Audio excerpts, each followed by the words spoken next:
Over the past week, Melania Trump, a notoriously private First Lady, made 3 very public decisions. She canceled a trip abroad with the president, made an impromptu visit to the Holocaust Memorial Museum and flew to Mar-a-Lago, where she spent part of a short trip relaxing at the spa. As usual, Mrs. Trump's movements turned into something of a political Rorschach test. Did her movement symbolize a simple need to unwind, a deep displeasure with her role, or both? Aides to Mrs. Trump say that she is focusing on her role and her family.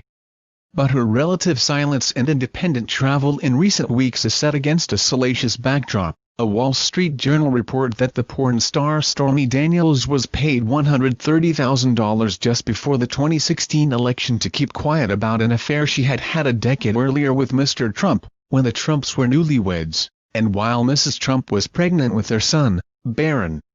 Mrs. Trump and the president have had a tumultuous relationship at times over the years, but few episodes have roiled the peace as much as the news surrounding Ms. Daniels. The reports of a payoff blindsided the First Lady, who was furious with her husband, according to 2 people close to the couple. She has kept a low profile since. On Tuesday, Mrs. Trump is expected to resurface. The White House said that she would attend Mr. Trump's State of the Union address, typically the most high-profile appearance of the year for First Ladies. The East Wing, which has vacillated between being forceful or unresponsive in recent weeks, gave a tentative confirmation on Monday. That is the plan, her spokeswoman, Stephanie Grisham, said in an email. Sarah Huckabee Sanders, the White House press secretary, said that Mrs. Trump would attend, but that Barron would not. The uncertainty over Mrs. Trump's appearance was in contrast to her willingness to show up and support Mr. Trump in the past.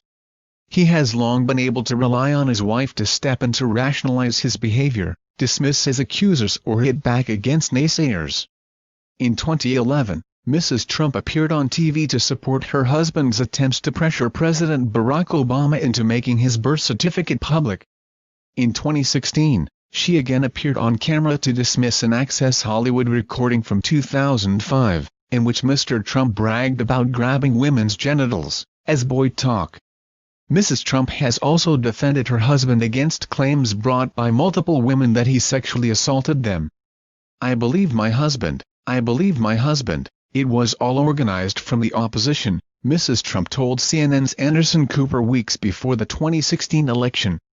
After the story about Ms. Daniels, there was no such pushback from the East Wing, and little in the way of public statements. After days of swirling rumors and repeated refusals to comment on Mrs. Trump's whereabouts after canceling her trip to Davos, Switzerland, with the president, the First Lady's spokeswoman seemed to have had enough. The laundry list of salacious and flat-out false reporting about Mrs. Trump by tabloid publications and TV shows has seeped into mainstream media reporting, Ms. Grisham wrote on Twitter on Sunday.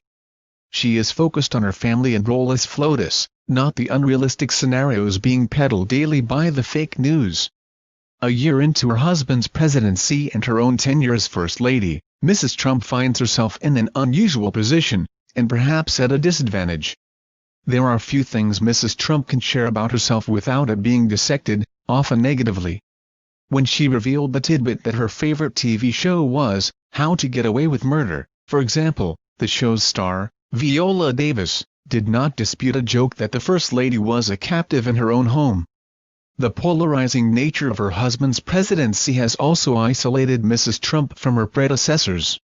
She is not part of a small group of First Ladies, including Michelle Obama and Laura Bush, who have developed a bond based on knowing what it is like to be constantly scrutinized, with their popularity linked to their husbands. First Ladies from Jackie Kennedy to Hillary Clinton to Laura Bush have stood by their husbands at the lowest points in their presidency. Kate Anderson Brower, an author of First Women, The Grace and Power of America's Modern First Ladies, said in an interview, "We're seeing a different example with Melania of a woman who has maybe had too much." Mrs. Trump's trip on Thursday to the Holocaust Memorial Museum was, coincidentally or not, in the same direction as Joint Base Andrews, where she was headed to leave for a whirlwind trip to Palm Beach, Florida. While Mr. Trump was still at the World Economic Forum in Switzerland, Mrs. Trump went to Mar-a-Lago, the president's Florida estate. On Friday, Onlookers at the resort were directed by the Secret Service to move their vehicles to ensure a wide berth for Mrs. Trump, who needed a secure path from her residence to the spa.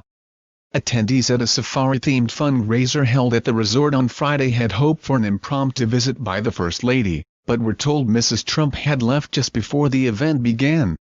In her stead, guests had to be satisfied with a giant portrait of the First Lady, which failed to quickly sell at auction. A portrait of Mr. Trump sold for $17,500. "She had to leave just as we were starting," said Terry Bamar, the event's organizer. "The Secret Service made everybody stand inside as she was coming out." The roughly 2-hour trip from Joint Base Andrews to Palm Beach International Airport cost $16,168 per hour, which means that the First Lady's short trip aboard a C-32A plane cost taxpayers around $64,600, according to figures kept by the Department of Defense. This month, the East Wing has worked to swat down all manner of rumors about Mrs. Trump's whereabouts and psyche, beginning with Fire and Fury, a book by Michael Wolff that described Mrs. Trump as a First Lady-to-be who had not supported Mr. Trump's candidacy and cried on election night. Mrs. Trump, who is known to instruct her aides to publicly hit back at reports on her behalf, had them emphatically deny Mr. Wolff's account. After Fire and Fury, two people close to Mrs. Trump stepped forward to defend her relationship with the president. One of them, Hillary Gary Ross, the wife of the Commerce Secretary Wilbur Ross, said in an interview in early January, days before the news of Ms. Daniels broke, that the Trumps enjoyed a cozy relationship. "They seem like a cozy, happily married couple," Ms. Ross said. "You can see they've got the chemistry with each other.